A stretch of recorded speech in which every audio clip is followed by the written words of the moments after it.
morning, student. This is Nandita Singh from Lokmanya Tilak School. I am going to explain you chapter 19 of English literature. The chapter name is Why the Sea is Salt.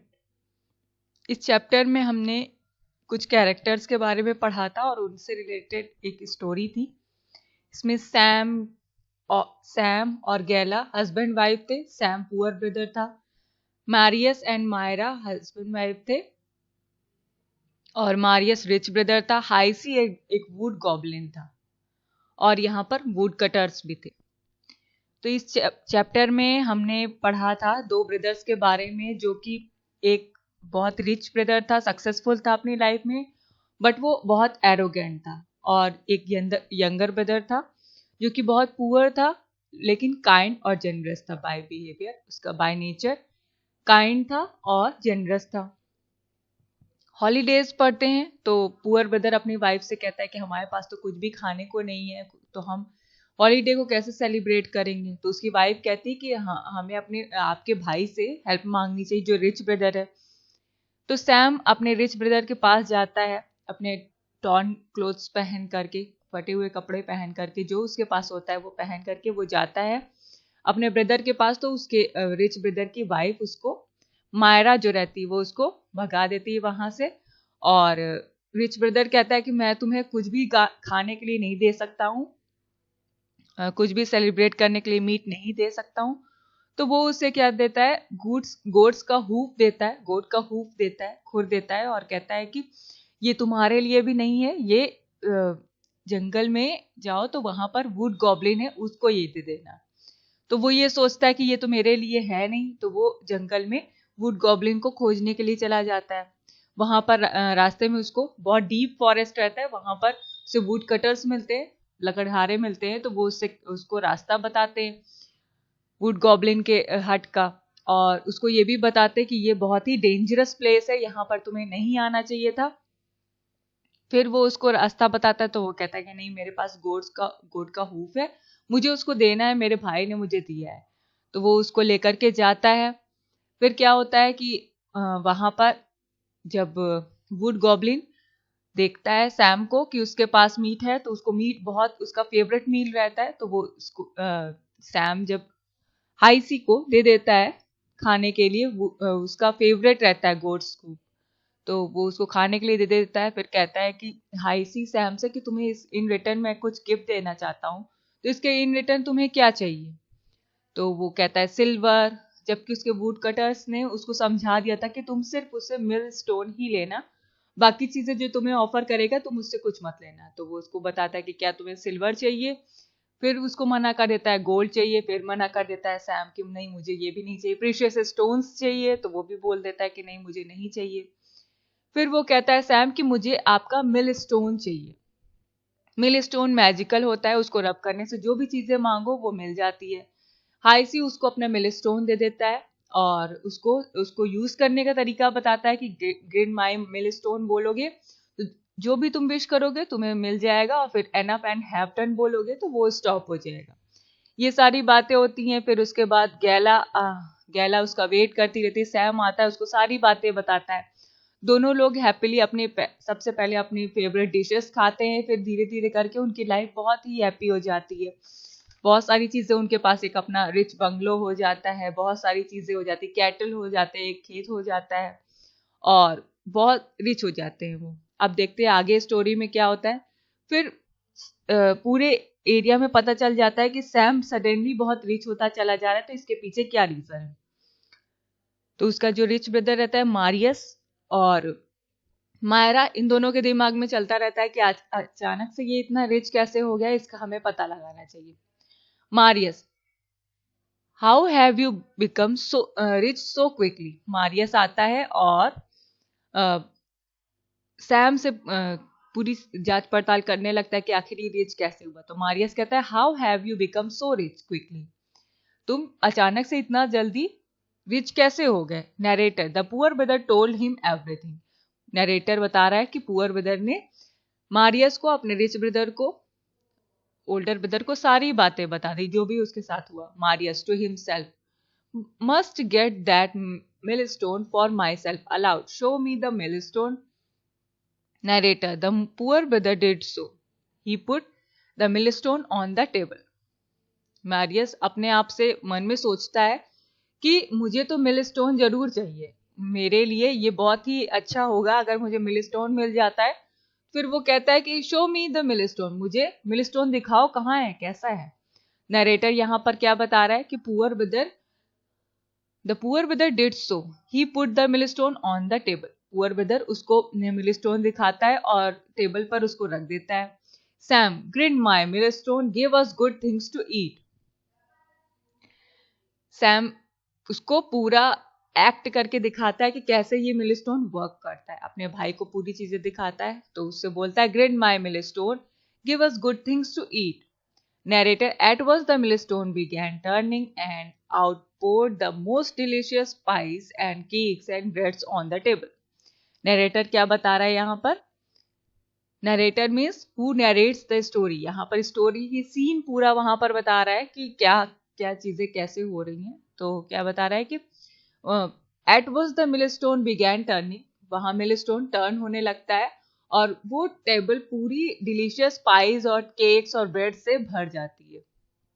Marius sell me your millstone. Sam no the millstone is not for sale.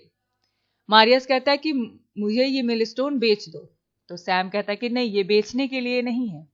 Marius well then lend it to me for a bit. After all, it was I who gave you the good hoop to carry to high sea. तो Marius कहता है कि अच्छा ठीक है, तुम मुझे कुछ देर के लिए इसे उधार दे दो। After all it was I who gave you, क्योंकि मैं ही वो था जिसने तुम्हें गोट का होप दिया था ताकि तुम हाई सी तक पहुंच सको। Sam very well you may borrow it for a day. Sam कहता है अच्छा ठीक है, तुम इसे एक दिन के लिए उधार दे, मैं तुम्हें दे सकता हूं। बोरो मींस उधार देना। नरेटर फिर से बता रहा है सिचुएशन को। The rich brother grabbed the millstone and ran off with it without asking how to make it to stop. Narrator बता रहा है कि रिच ब्रदर मिलस्टोन को उठा करके ले जाता है, दौड़ता हुआ अपने घर जाता है और उसने ये भी नहीं पूछा, उसको ये तो पता होता है कि इसको यूज कैसे करना है, लेकिन उसको ये नहीं पता था कि इसको स्टॉप कैसे करना है। बिना इसके बारे में पूछे वो मिलस्टोन को उठा करके ले जाता है। He put the millstone into a boat and rowed out to sea with it, where the fishermen were hauling in their catch to fish. क्या करता है वो, मिलस्टोन को एक बोट में रखता है जहां पर वो समुद्र के तरफ जा रही होती है और वहां पे बहुत सारे फिशरमैन, बहुत सारे मछुआरे अपनी फिशेस को पकड़ते हुए खींचते हुए वहां पर बैठे होते हैं। Marius the fisherman are salting their fish right now, they will pay well for fine salt. Grin my milestone, give me the salt as much as you can. The fishermen are salting their fish right now. तो वो क्या बताता है कि fisherman, यहाँ Marius कहता है कि यहाँ पर फिशरमैन अपनी फिशेस को खींच करके बाहर निकाल रहे हैं, फिशेस पकड़ रहे हैं और उनको बाहर निकाल रहे हैं। दे will pay well for a fine salt, वो मुझे इसके लिए बहुत अच्छा पे करेंगे, क्योंकि वो ये सोचता है कि मुझे बहुत सारी फिशेस मिल जाए और मैं इनको बेच करके अच्छा पैसा कमा लूं। तो वो मैरियस कहता है grin my millstone give me salt as much as you can. तो वो कहता है कि ग्रिन माई मिलस्टोन बोलता है और कहता है मुझे सॉल्ट दो जितना ज्यादा तुम दे सकते हो। Narrator the millstone began to turn out, poured the finest whitest salt imaginable. Soon the boat was full. The rich man decided to stop the millstone, but he did not know how. Marius, stop, millstone, stop grinding. I don't want any more salt. Help.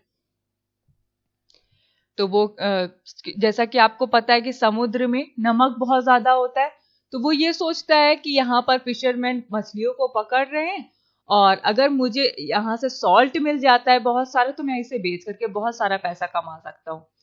तो fisherman वहां पर, the fisherman are salting their fish right now, यहाँ पर fisherman अपनी fishes को पकड़ रहे हैं और सॉल्ट इकट्ठा कर रहे हैं।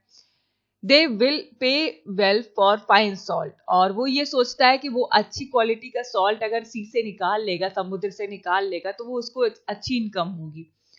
तो मिलस्टोन जैसे ही वो उनसे बोलता है मिलस्टोन से, वैसे ही वो टर्न होने लगती है और फाइनेस्ट वाइटेस्ट सॉल्ट इमेजिनेबल और सबसे अच्छी क्वालिटी का सफेद नमक उसको मिल जाता है। Soon the boat was full. Boat क्या होता है, क्योंकि उसको स्टॉप करना तो आता नहीं है मारियस को, मिलस्टोन को, तो बोट क्या होता है, नमक से भरती चली जाती है। The rich man decided to stop the millstone but he did not know how. वो सोचता है कि मिलस्टोन को स्टॉप किया जाए, लेकिन उसको पता ही नहीं होता है कि ये कैसे स्टॉप होगी। Marius, stop my millstone, stop grinding, I don't want any more salt, help.